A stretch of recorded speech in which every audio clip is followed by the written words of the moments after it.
Namaste friends. Today, continuing with my previous discussion, I would be talking to you about connecting rod and few more components of IC engine. Connecting rod, as the name indicates, connects the gudgeon pin or piston with crankshaft. The two ends of the connecting rod are known as small end and big end. I have talked to you about small end in previous episodes that holds the gudgeon pin in piston. Generally, the pin has interference fit in the piston. Pin is press fit in the small end of the connecting rod. Referring to the diagram, gudgeon pin is surrounded by bush. The rod has a passage for lubricant. Through this passage, lubrication is provided to gudgeon pin. The bush shown in the diagram is split bush and has a hole. This hole must coincide with passage for lubricant in connecting rod so that lubricant can reach the pin and provide desired lubrication. The material used for bushes is generally phosphor bronze or lead bronze.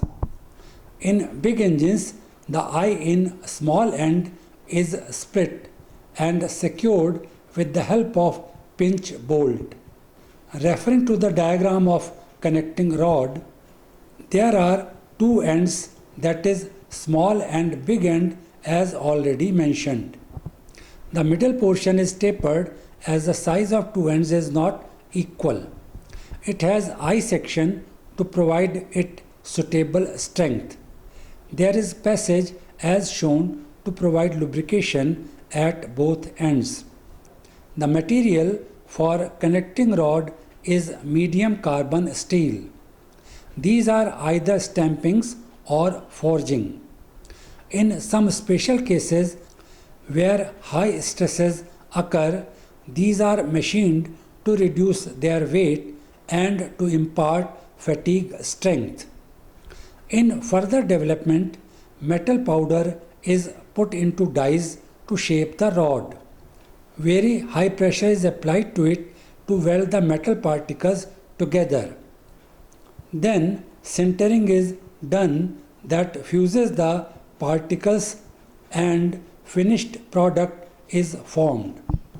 This process can produce with close tolerance, thereby reducing the necessity of machining the finished product. Big end of the connecting rod is split into two parts. Referring to the diagram, it is joined together with the help of nut and bolt. There are two such nut bolt assemblies as can be seen in the diagram. The lower part has a cap. The bush inside the big end is split bush. This is made of bronze lined with white metal. In high-speed engines, floating bushes are used. These are capable of reducing the friction and wear between rubbing surfaces. Two ends of the connecting rod have different type of motion. The small end reciprocates with the piston, whereas the big end rotates with crank pin in the crankshaft. This induces stresses in connecting rod in a typical manner. If not designed properly, the rod may deform. This deformation may seriously affect the working of engine. As this may occur while the engine is working and automobile is moving, this may create a serious situation. The reciprocating motion of the piston is converted to rotary motion at the crankshaft. This is done with the help of crank arm and connecting rod. Crank arm provides the necessary eccentricity to convert linear motion into rotary motion. As already discussed, piston and crankshaft are connected with each other through connecting rod. Crankshaft is made of steel forging or casting.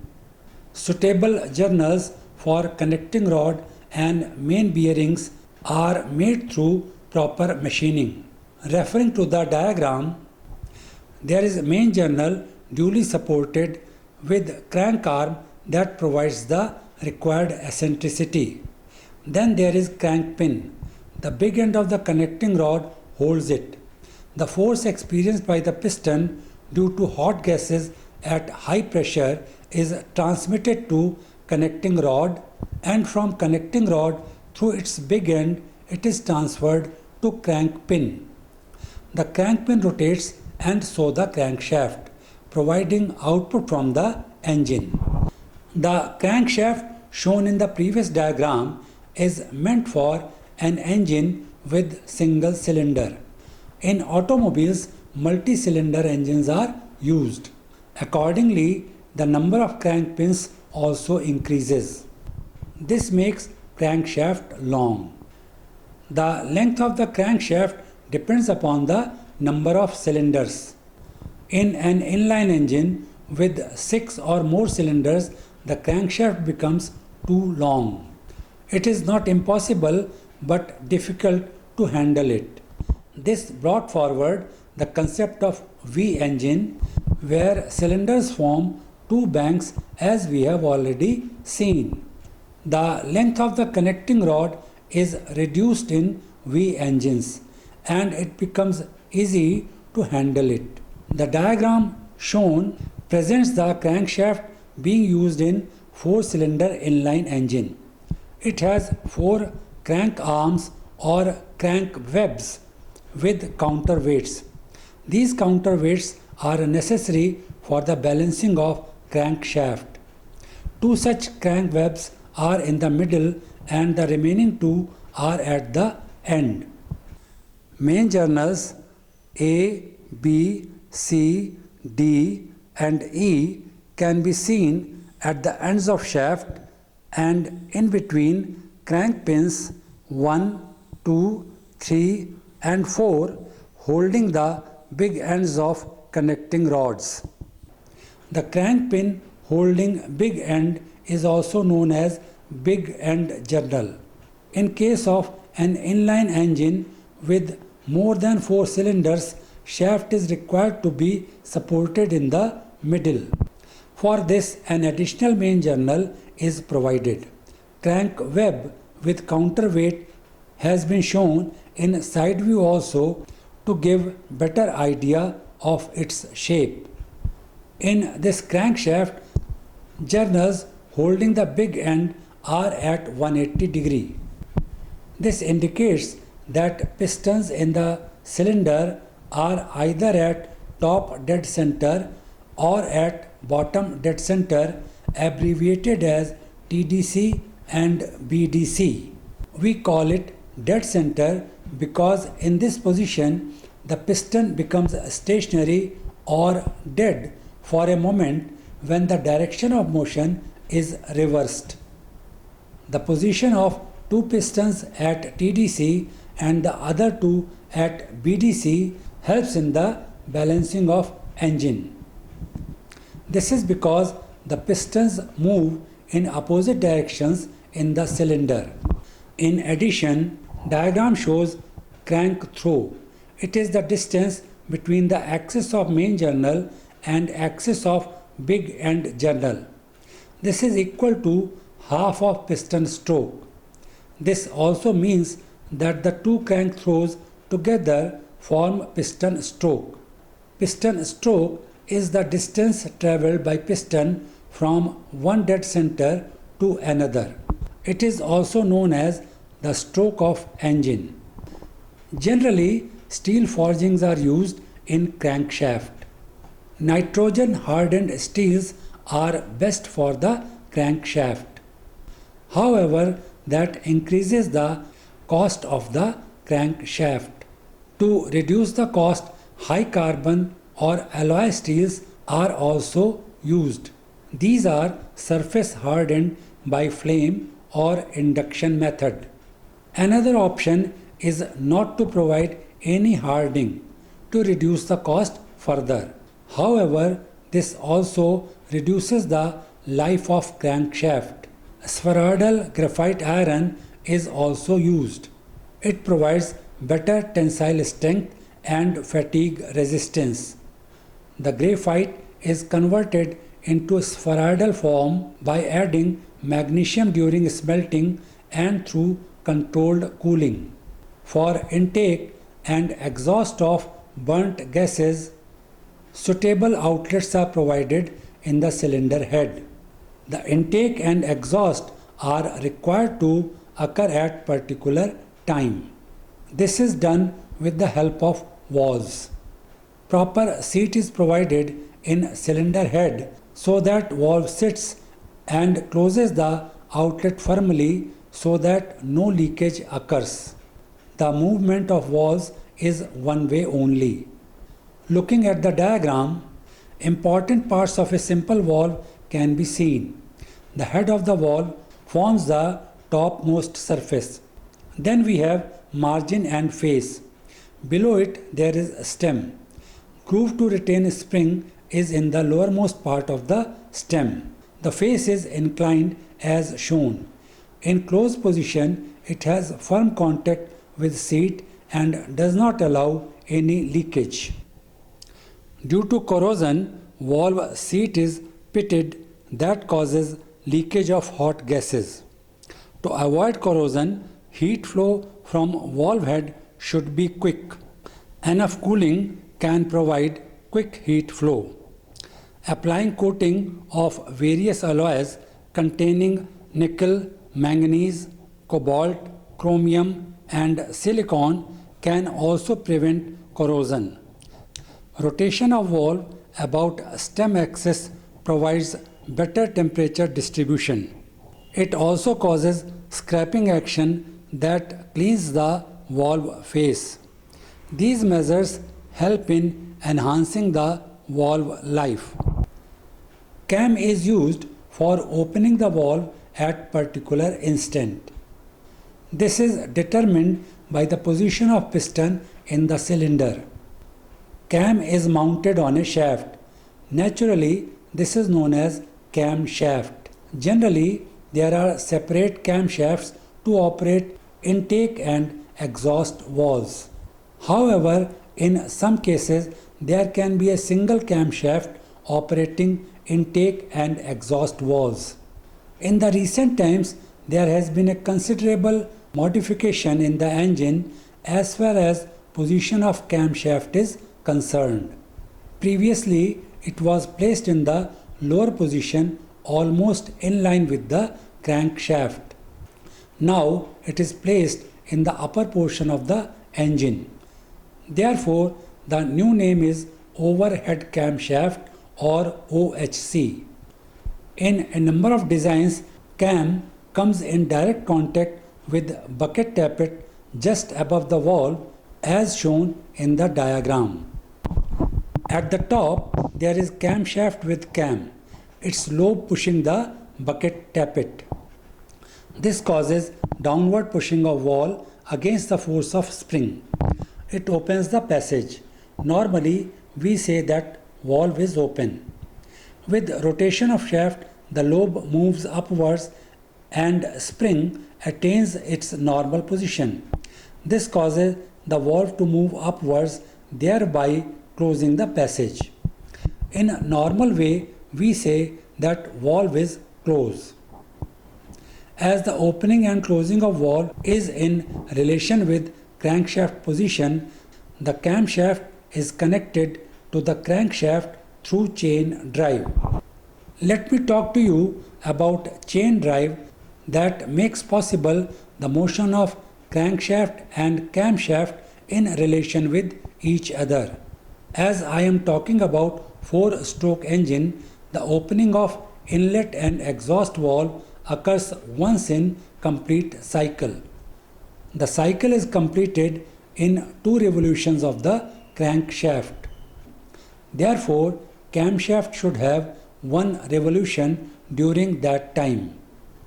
Thus, the speed of the camshaft is required to be half of the speed of the crankshaft.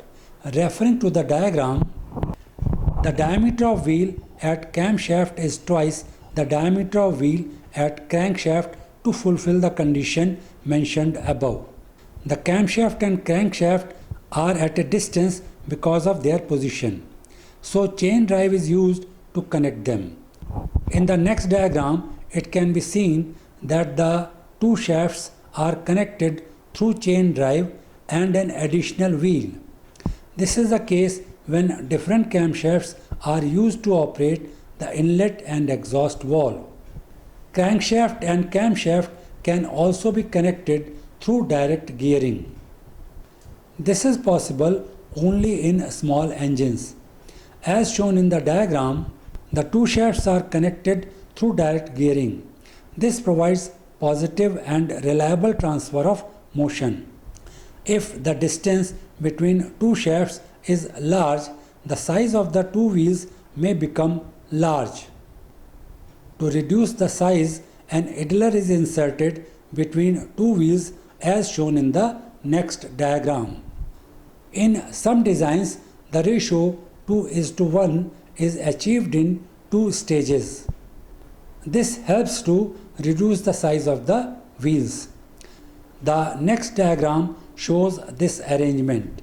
There is one set of chain and wheel drive represented by crankshaft wheel W1 and intermediate wheel IW.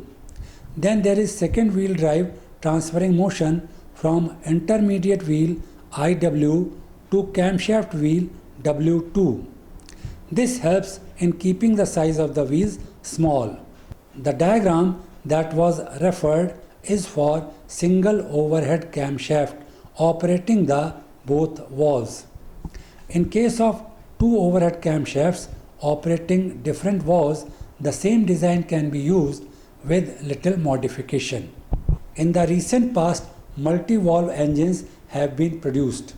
Due to high speed of the engines, the time available for intake of charge and exhaust of burnt gases has reduced. To cope up with it, one option is to increase the cross-sectional area of valves. This may not be practically suitable due to some reasons. Therefore, the number of valves have been increased. Most common design being having two intake and two exhaust valves. The diagram presents the top of cylinder head with 4 valve seats shown. These are arranged uniformly as can be seen. The spark plug is located in the center. It can be shown that cross-section area of 4 valves would be more than cross-section area of 2 valves that can be put in the cylinder of same diameter. Centrally located spark plug provides smaller flame path helping in complete combustion. This also reduces ignition time, which means exhaust gases at high temperature leave the cylinder quickly. This reduces NOx contents in the exhaust gases. Incoming charge from two ports improves the mixing and helps in achieving complete combustion. Similarly, two exhaust valves provide complete exhaust of burnt gases and better rate of cooling. The next diagram presents valve seat insert. Sectioned elevation and plan have been shown. Use of valve seat insert helps in improving the working of valve, particularly in aluminum cylinder heads. Seat inserts provide better sealing of combustion chamber. It also absorbs combustion heat partially. Seat inserts are made of sintered alloys containing nickel, cobalt, and chromium. The engine is mounted on frame in an automobile. Usually, the attachment is at 2, 3, or 4 points as per type of mounting employed. A flexible medium such as rubber mountings or springs are used. This helps in reducing the vibrations that may be transferred to the body of the vehicle from engine. There are other parts of the engine such as spark plug, air and oil filters, choke and heat controls, etc. You can have their details by referring to any good book on IC engines. As far as fuel supply to engine is concerned, there are fuel injection systems used in diesel engine. In petrol engine, use of carburetor was common to provide the supply of charge. In present times, fuel injection systems are being used in petrol engines also. I would be talking about them later when I take up the working of IC engine. Here, the discussion on components of IC engine is concluded. Thanks for watching the episode.